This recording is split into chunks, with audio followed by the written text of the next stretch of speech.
Assalamualaikum warahmatullahi wabarakatuh. Salam sejahtera bagi kita semua. Saya ucapkan terima kasih pada Bapak Budiono selaku dosen pengampu mata kuliah pembelajaran tematik terpadu yang telah memberikan kesempatan pada kelompok kami untuk menampilkan presentasi secara virtual. Dan tak lupa, saya ucapkan terima kasih kepada teman-teman serta para subscriber yang setia menonton channel YouTube PGSD Unu Blitar A21. Langsung saja tanpa berlama-lama, di sini kami dari kelompok 4 akan menyampaikan materi mengenai teori yang melandasi pembelajaran tematik terpadu. Kelompok kami terdiri dari 4 anggota kelompok. Yang pertama ada Syukron Makmun, yang kedua Putri Novitasari, yang ketiga Yeni Ulfiatut Tahlia, dan yang terakhir yaitu Raditya Tri Rahmawati.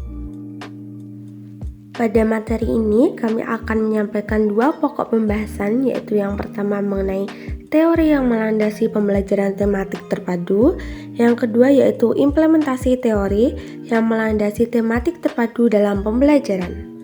Materi yang pertama yaitu teori yang melandasi pembelajaran tematik terpadu.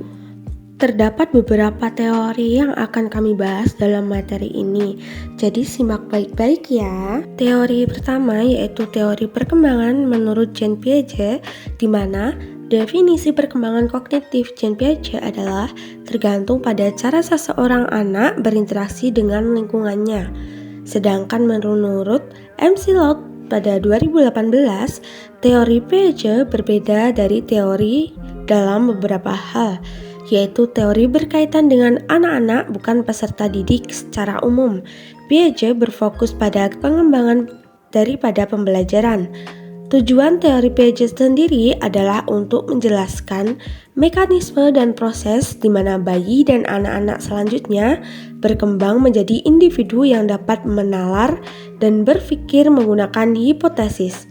Terdapat 3 komponen dasar teori pada kognitif Piaget, yaitu skema, proses adaptasi, dan tahap perkembangan kognitif. Selain itu, menurut Piaget, terdapat 4 perkembangan kognitif yang termasuk dalam indikator perkembangan berpikir anak. Yang pertama yaitu tahap sensimotor atau pada usia 0-2 tahun, di mana pada kehidupan pertamanya, bayi mengembangkan pemahaman mereka tentang dunia dengan mengkoordinasikan pengalaman sensorik atau melihat dan mendengar, serta gerakan motorik di mana menggapai dan menyentuh. Selanjutnya yaitu tahap praoperasional atau di usia 2-7 tahun. Pada tahap ini, anak-anak berpikir pada tingkat simbiolis tetapi belum menggunakan manipulatif atau manipulasi kognitif, di mana artinya anak tidak bisa menggunakan logika seperti mengubah, menggabungkan, atau memisahkan ide dan pikiran. Yang ketiga yaitu tahap perilaku konkret, di mana usia 7-11 tahun. Pada tahap ini ditandai dengan perkembangan pemikiran yang terorganisir dan rasional.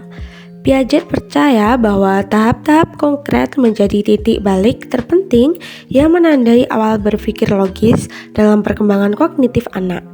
Anak-anak pada tahap ini dapat memecahkan masalah secara logis, tetapi mereka tidak dapat berpikir secara abstrak atau hipotesis.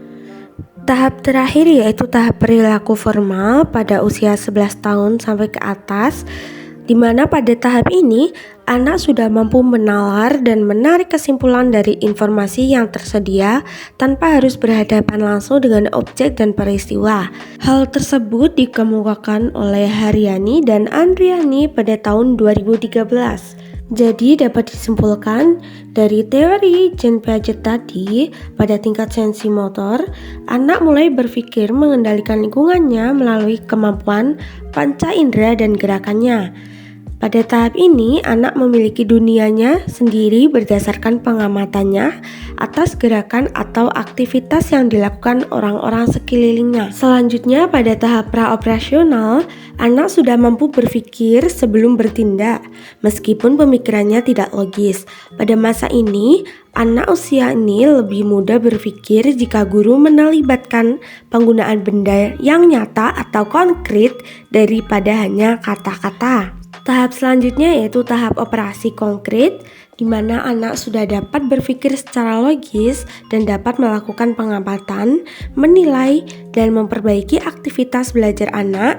Pada tahap ini melibatkan peserta didik dalam pengalaman langsung. Pada tahap terakhir yaitu tahap operasi formal, kemampuan peserta didik sudah berada pada berpikir yang abstrak dan mampu berpikir secara analisis dan logis. Tahap tersebut tidak hanya dapat muncul secara tiba-tiba, namun bagaimana kita mengamati berbagai proses yang terjadi pada tiap tahap perkembangan tersebut.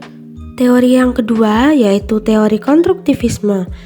Makna dari konstruktif sendiri adalah sesuatu yang dapat dibangun, di mana maksud dari sesuatu yang dapat dibangun itu adalah pengetahuan. Hal tersebut dikemukakan oleh Sumantri pada tahun 2014. Dalam konteks filsafat pendidikan sendiri, konstruktivisme adalah suatu upaya membangun tata susunan hidup yang berbudaya modern. Selain itu, konstruktivisme merupakan salah satu aliran filsafat pengetahuan yang menekankan bahwa pengetahuan merupakan hasil konstruksi atau bentukan. Jadi, dapat diambil kesimpulan bahwa teori belajar konstruktivisme merupakan teori belajar yang mengedepankan keterlibatan siswa secara aktif dalam pembelajaran untuk menemukan konsep berdasarkan pengalaman langsung dan bermakna. Siswa harus aktif melakukan kegiatan, aktif berpikir, serta menyusun konsep dan memberi makna tentang hal-hal yang akan dipelajari. Teori yang ketiga yaitu teori Vygotsky, di mana teori Vygotsky menekankan pada hakikat sosiokultural pembelajaran, di mana menurut Vygotsky pembelajaran terjadi apabila anak bekerja atau belajar menangani tugas-tugas yang belum dipelajari, namun tugas itu masih berada dalam jangkauan. Jadi dapat diambil kesimpulan dari teori Vygotsky, di mana peserta didik harus dapat memahami dasar dari materi tersebut, di mana peserta didik harus paham tentang tahap-tahap awal yang mendasari inti materi pembelajaran yang akan disampaikan. Teori keempat yaitu teori Bandura, di mana teori Bandura ini peserta didik belajar melalui pengamatan dan tingkah laku seseorang, di mana seorang tersebut dijadikan sebagai model pengamatan yang akan dijadikan sebuah patokan atau pegangan untuk mempelajari pembelajaran dulu dan sekarang. Terdapat bentuk perilaku teori Bandura yang dapat dikelompokkan menjadi 4 fase. Yang pertama yaitu fase perhatian, yang kedua fase retensi, yang ketiga fase reproduksi, dan yang terakhir yaitu fase motivasi. Pada fase perhatian atau fase atensi ini, belajar harus memberikan perhatian terhadap model-model pembelajaran yang menarik dan dikagumi oleh peserta didik, sehingga dapat menimbulkan antusias, jadi peserta didik akan mengikuti pembelajaran tersebut. Pada fase retensi atau mengingat, di mana peserta didik dalam mencontoh atau meniru perilaku seseorang harus mengingat dengan cara menggambar perilaku seorang dengan berbagai cara, baik verbal maupun non-verbal. Pada fase reproduksi atau peniruan, peserta didik membutuhkan banyak latihan secara terus-menerus sebelum peserta didik tersebut dapat meniru perilaku model atau orang lain tersebut. Dan fase terakhir yaitu fase motivasi atau penguatan, peserta didik akan meniru suatu model atau orang lain di saat atau di mana saat peserta didik tersebut menirukan suatu model, ia merasa dirinya mendapatkan kekuatan atau penguatan. Teori terakhir yaitu teori Brunner, di mana Jerome Brunner adalah seorang ahli psikologi Harvard, di mana beliau adalah salah satu seorang pelopor pengembangan kurikulum, terutama dengan teori yang dikenal dengan pembelajaran penemuan inquiry. Teori Brunner yang selanjutnya disebut pembelajaran penemuan inquiry adalah model pembelajaran yang menekankan pentingnya pemahaman tentang struktur materi atau ide kunci dari suatu ilmu yang akan dipelajari. Perlunya pembelajar aktif sebagai dasar dari pemahaman sebenarnya, dan nilai berpikir secara induktif dalam belajar adalah belajar yang sebenarnya terjadi melalui penemuan pribadi. Selanjutnya, materi kedua yaitu implementasi teori yang melandasi tematik terpadu dalam pembelajaran. Implementasi pada teori perkembangan Jean Piaget lebih menekankan tahapan perkembangan kognitif anak dan pentingnya menyelaraskan pembelajaran dengan tingkat perkembangan tersebut. Terdapat 3 hal yang harus diperhatikan guru. Yang pertama, dalam pembelajaran tematik, guru perlu memperhatikan tahap perkembangan kognitif siswa dan menyusun aktivitas yang sesuai. Yang kedua, guru dapat merancang tugas yang menantang tetapi sesuai dengan kemampuan pemikiran konkret atau formal operasional siswa tergantung pada tingkat perkembangan mereka. Yang terakhir yaitu misalnya untuk siswa dengan tahap operasional konkret, guru dapat menggunakan bahan konkret seperti manipulatif matematika atau model fisik untuk menjelaskan konsep-konsep abstrak dalam tema yang dipelajari. Implementasi selanjutnya yaitu implementasi teori konstruktivisme, di mana untuk menerapkan pendekatan konstruktivisme dalam pendidikan, ada 3 pembelajaran yang jika dilakukan oleh para pendidik dengan cara yang benar, maka pendidik tersebut melakukan konstruksi pengetahuan pada anak didiknya. 3 pola pembelajaran yang dimaksud, arah tujuannya ialah konstruktivisme yaitu sebagai berikut. Yang pertama ada pembelajaran kooperatif, di mana pada pembelajaran kooperatif itu akan membuat siswa lebih mudah menemukan dan memahami konsep yang sulit jika mereka dapat berbicara satu sama lain tentang soal tersebut.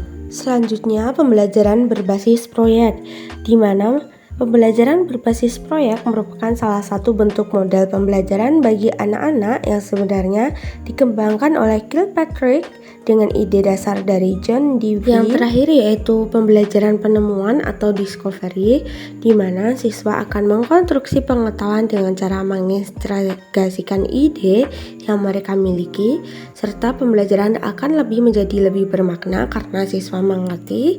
Selain itu, strategi siswa lebih bernilai dan siswa mempunyai kesempatan untuk berdiskusi dan saling bertukar pengalaman dan ilmu pengetahuan dengan temannya. Implementasi selanjutnya yaitu implementasi pada teori Vygotsky, di mana pada teori Vygotsky menekankan peran penting interaksi sosial dalam pembelajaran.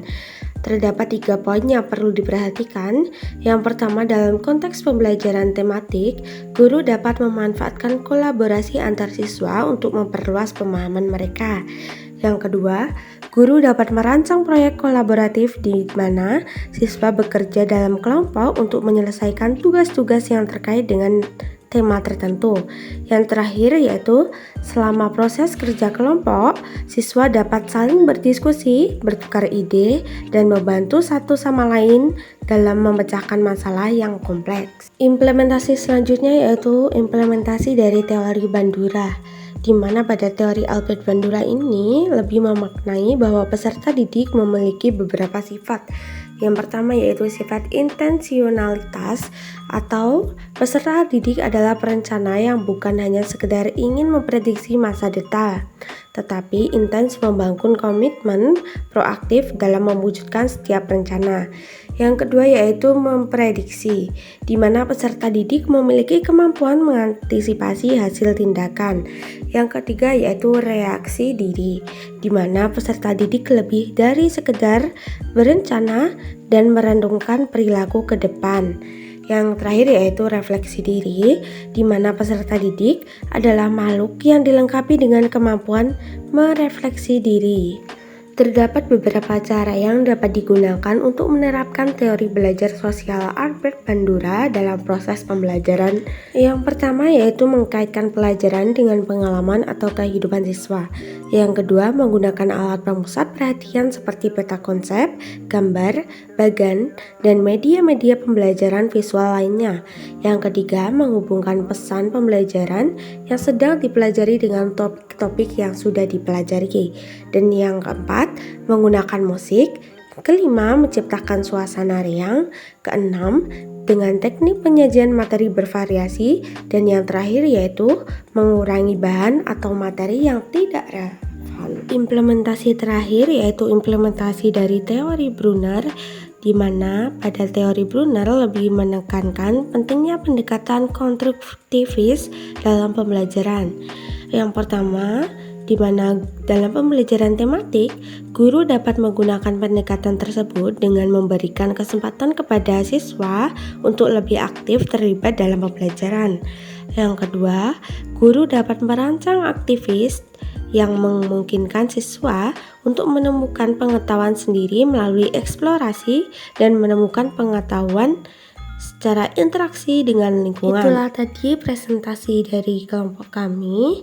Apabila ada kesalahan mohon dimaafkan, dan apabila ada pertanyaan silahkan tulis di kolom komentar ya. Sekian dari kami. Wassalamualaikum warahmatullahi wabarakatuh. Sampai jumpa lain kali.